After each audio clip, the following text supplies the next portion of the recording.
Welcome back to Les Schwab Tire Center's Outdoor GPS, presented by Fisherman's Marine and Outdoor. Welcome back, everyone. We're joined by Joel Strickland, YouTuber, surviving duck season. Easy to find.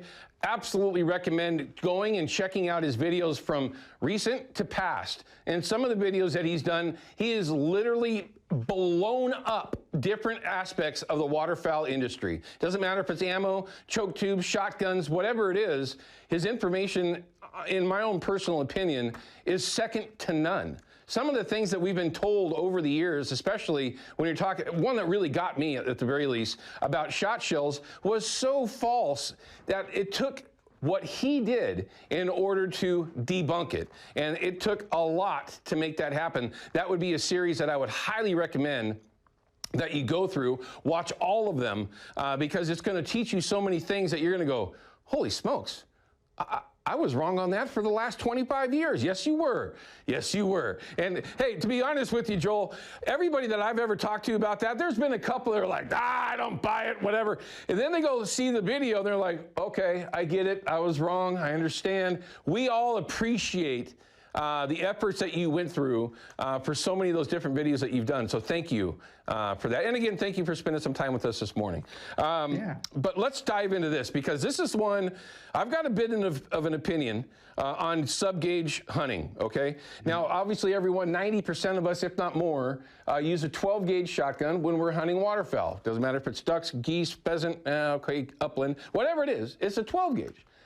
You're actually changing things up significantly. What are you shooting this year as a professional guide?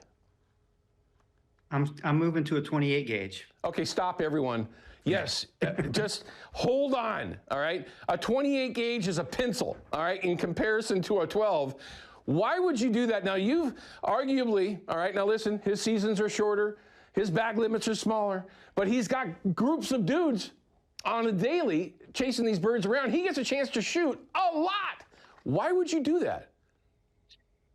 You know, yeah, 12 gauge was, was the standard, and I guess it still is, that what everybody's using has been since we moved to steel shot back in the late 80s, early 90s. Before that, a lot of guys were shooting 20 gauges, 16 gauges, shooting 2 3/4 inch 12 gauge shells. I mean, that's what I shot. And then we had to start, you know, putting a bigger payload, which is why everybody started shooting 3-inch, 3.5-inch, 10 gauges. And that's just what was needed, because you had to be throwing more shot out to him. Well, I started moving the other direction several years ago. In fact, I even started shooting a 20 gauge off and on probably about 10 or 12 years ago. I was shooting different types of, you know, another non-toxic, not TSS, because TSS hasn't really been that much of a thing except for the last several years. But right. I started shooting some tungsten in a 20 gauge. And I really like it a lot because you can go smaller, have the same payload as you do with the 12 gauge, have just as many pellets, and you don't need it. Here's the one thing that a lot of people don't think about. They don't realize that this is what it is. Okay, an ounce or 1.25 ounces or whatever, just pick your load weight, is the same in a 12 gauge as it is in a 20 gauge, as it is in a 28 gauge. If you've got 1 ounce of shot, it's the same, okay? No matter what size shell you're putting it in. So if you look at TSS, for example, TSS most of the time in a waterfowl load is 7/8 of an ounce, okay? You don't need a 3-inch hull to put 7/8 of an ounce of load. So if you were to crack one of those open, you would have a spacer that big, you know, some kind of cork or something in there that fills up the rest of the space that's in the shell. Okay, so I started, you know, all this stuff on the shotgun series a couple of years ago, and a guy told me you ought to be shooting 28 gauge. So I started playing around with it a little bit, and I decided last year at the end of the season that I was going to buy a 28 gauge and start messing around with it. Well, I ordered one back early in the summer, and I just got it. I literally just got it like 3 or 4 weeks ago. And so it is, I don't know. I'm shooting very well. it feels very weird, to be honest with you, because you pull the trigger and it goes bang, not as loud as a 12 gauge. It doesn't kick hardly at all, but the duck falls.